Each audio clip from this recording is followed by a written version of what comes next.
तो बच्चों, कैसे हैं आप सब। बहुत बहुत स्वागत है आपका आज की इस वीडियो में। आज की इस वीडियो में हम देखने वाले हैं क्लास 12th का जो आपका पॉलिटिकल साइंस सब्जेक्ट है, हिंदी में बोले तो राजनीतिक विज्ञान। तो जो आपका फर्स्ट बुक है उसका चैप्टर 2 है जिसका नाम है दो ध्रुवीयता का अंत। तो इस चैप्टर के बच्चों आज की इस वीडियो में हम इम्पॉर्टेंट MCQ क्वेश्चंस देखने वाले हैं जो कि आपके बोर्ड एग्ज़ाम में आ सकते हैं। बहुत ज़्यादा इंपॉर्टेंट MCQ क्वेश्चंस है तो पूरा वीडियो को ज़रूर देखिएगा। तो चलिए वीडियो को शुरू करते हैं।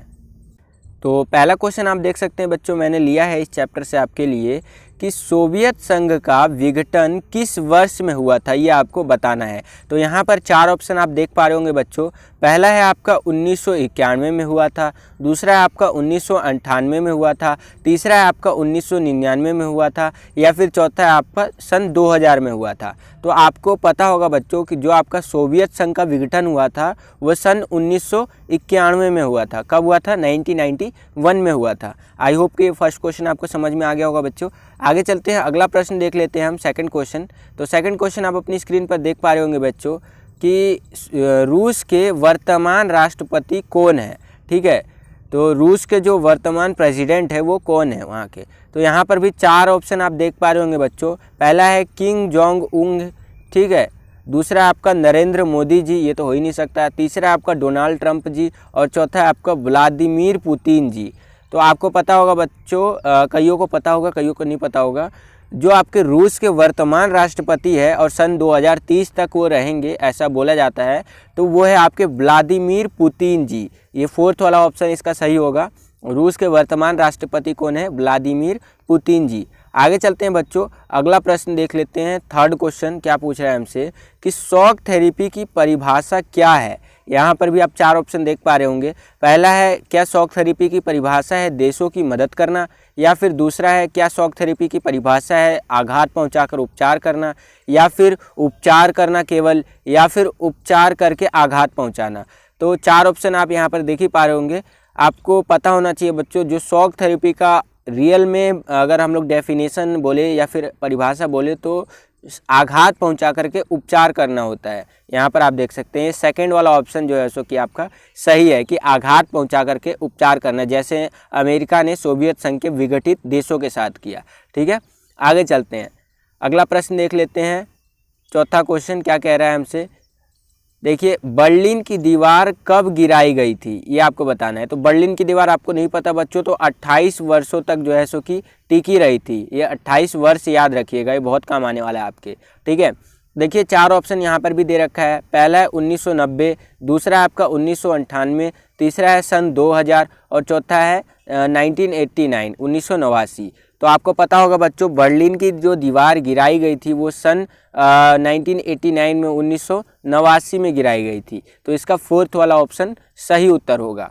आगे चलते हैं बच्चों, अगला प्रश्न देख लेते हैं। पांचवा क्वेश्चन क्या पूछ रहा है हमसे कि बर्लिन की दीवार कब बनी थी। अब देखिए 1989 में जो है सो कि ये देखिए 1989 में ये बनी थी। ठीक है, 28 वर्ष जो है सो कि यहाँ 1989 में दीवार गिरी थी, और उससे 28 वर्ष माइनस कर लीजिए तो आपका निकल करके आ जाएगा कि बर्लिन की दीवार कब बनाई गई थी। तो जो बर्लिन की दीवार बनाई गई थी बच्चों वो 1916 में बनाई गई थी, और इससे 28 वर्षों के बाद जो है सो कि बर्लिन की दीवार जो है सो कि गिरा दी गई थी। तो इसका जो सही उत्तर होगा वो चौथा होगा आपका 1961 में।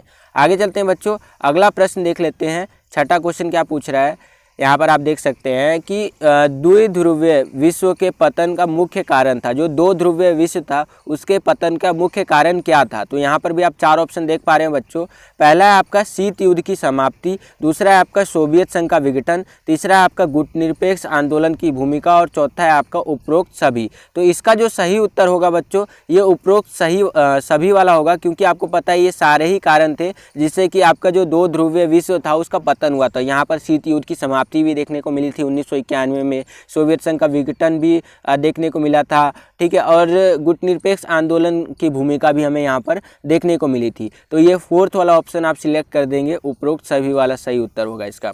आगे चलते हैं बच्चों, सातवां प्रश्न देख लेते हैं। सातवां प्रश्न क्या पूछ रहा है हमसे कि सोवियत संघ के निर्माताओं ने निम्नलिखित में से किसको महत्व नहीं दिया। जिन्होंने सोवियत संघ का निर्माण करवाया उन्होंने इन चारों में से किस चीज़ को महत्व नहीं दिया, इन चारों ऑप्शनों में से। तो यहाँ पर भी आप चार ऑप्शन देख पा रहे होंगे बच्चों। पहला आपका निजी संपत्ति के अधिकार के ऊपर, दूसरा आपका समानता के सिद्धांत पर समाज का निर्माण करवाना, या फिर तीसरा आपका विरोधी दल जो होते हैं अथवा जो आपके पक्ष वाले दल होते हैं प्रतिपक्ष का कोई स्थान नहीं था, या फिर चौथा है आपका अर्थव्यवस्था पर राज्य का कोई नियंत्रण नहीं होगा। तो इस क्वेश्चन का आंसर जो है सो कि आपको कमेंट सेक्शन के नीचे देना है कि कौन सा इसका ऑप्शन सही होगा।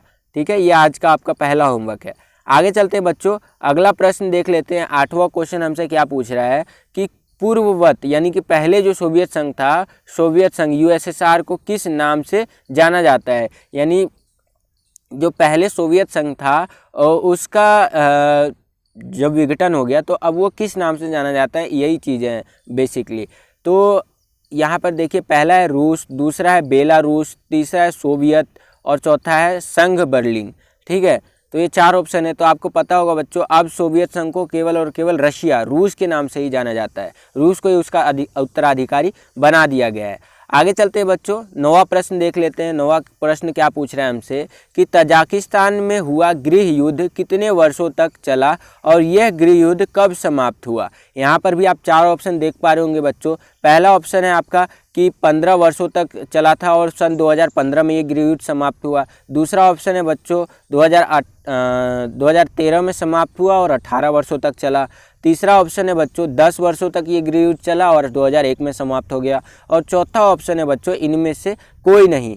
तो आपको पता होना चाहिए बच्चों, जो आपका तजाकिस्तान में ये जो गृह युद्ध चल रहा था वो लगभग 10 वर्षों तक चला था और सन 2001 में आकर के ये गृह युद्ध समाप्त हो गया था आपका। तो आई होप कि ये क्वेश्चन भी आपको क्लियर हो गया होगा बच्चों। आगे चलते हैं, अगला प्रश्न देख लेते हैं। 10वां क्वेश्चन हमसे क्या पूछ रहा है कि निम्नलिखित में से कौन सा सोवियत संघ का विघटन का परिणाम है। ठीक है, क्या ऐसा कारण बना जिससे कि सोवियत संघ का विघटन हुआ, इसमें से आपको बताना है। यही पूछ रहा है कि निम्नलिखित में से कौन सा सोवियत संघ का विघटन का परिणाम है। मतलब परिणाम यहाँ पर कारण, यहाँ पर आप कह सकते हैं कि कौन सा ऐसा है कारण है जिससे कि सोवियत संघ का विघटन हुआ। परिणाम नहीं, कारण यहाँ पर कह लीजिए। ठीक है, तो यहाँ पर भी आप चार ऑप्शन देख पा रहे होंगे बच्चों। पहला है आपका दोनों महाशक्तियों के बीच हथियारों की होड़ लगी हुई थी, या फिर दूसरा है सोवियत संघ की उन्नत संचार व्यवस्था, तीसरा है आपका सुई से लेकर के हवाई जहाज़ तक सोवियत संघ खुद बनाता था, या फिर चौथा है आपका उपरोक्त सभी। तो आपको पता होना चाहिए बच्चों, सोवियत संघ के विघटन का कारण, अगर हम लोग, बहुत सारे कारण है वैसे, अगर इन चारों में से एक कारण सिलेक्ट करना होगा तो वो ये पहला वाला होगा कि दोनों महाशक्तियों के बीच में हथियारों की होड़ लगी हुई थी, इसलिए सोवियत संघ का विघटन हमें देखने को मिला था। आगे चलते हैं बच्चों, 11वें प्रश्न पर नज़र डालते हैं। तो 11वां प्रश्न देखिए क्या पूछ रहा है कि अरब क्रांति की वजह से डैश और डैश पूरी तरह से तबाह हो गया। कौन कौन सी ऐसी जगह थी जो पूरी तरह से तबाह हो गई थी। यहाँ पर भी आप चार ऑप्शन देख पा रहे होंगे बच्चों। पहला है आपका बर्लिन और बेलारूस, दूसरा है आपका इजराइल और नेपाल, तीसरा है आपका कजाकिस्तान और मॉस्को, और चौथा है आपका लीबिया और सीरिया। तो आपको पता होना चाहिए बच्चों, अरब क्रांति की वजह से लीबिया और सीरिया ये दो ऐसी जगहें थी जो पूरी तरह से तबाह हो गई थी। ठीक है बच्चों, तो ये था आपका 11वें क्वेश्चन का आंसर। और बस बच्चों यही था आज का वीडियो। आई होप कि आपको ये वीडियो पसंद आया होगा। और चल लेते हैं, अब बढ़ चलते हैं हमारे आज के सवाल के ऊपर। तो आज का जो सवाल दिया है मैंने बच्चों आपके लिए, वो ये 6 नंबर का ये सवाल है कि सोवियत संघ के विघटन के कारणों का आपको वर्णन करना है कि सोवियत संघ का विघटन क्यों हुआ था। तो बस बच्चों यही था आज का ये पूरा वीडियो। अगर आपको ये वीडियो पसंद आया है पूरा का पूरा, जितना भी आज मैंने ये चैप्टर का कराया आपका इस वीडियो में, तो लाइक कीजिए इस वीडियो को। अगर आप हमारे चैनल पर नए आ गए और हमारे चैनल को सब्सक्राइब नहीं किया है तो चैनल को सब्सक्राइब कर लीजिए लाल कलर का बटन दबा करके, और बगल में आपको बेल का आइकन देखने को मिल रहा होगा, उसको प्रेस करके ऑल पे क्लिक कर दीजिएगा। मिलता हूँ आपसे अगली और एक्साइटिंग वीडियो में, तब तक के लिए खुश रहिए, खुश रखिए सभी को। जय हिंद, वंदे मातरम।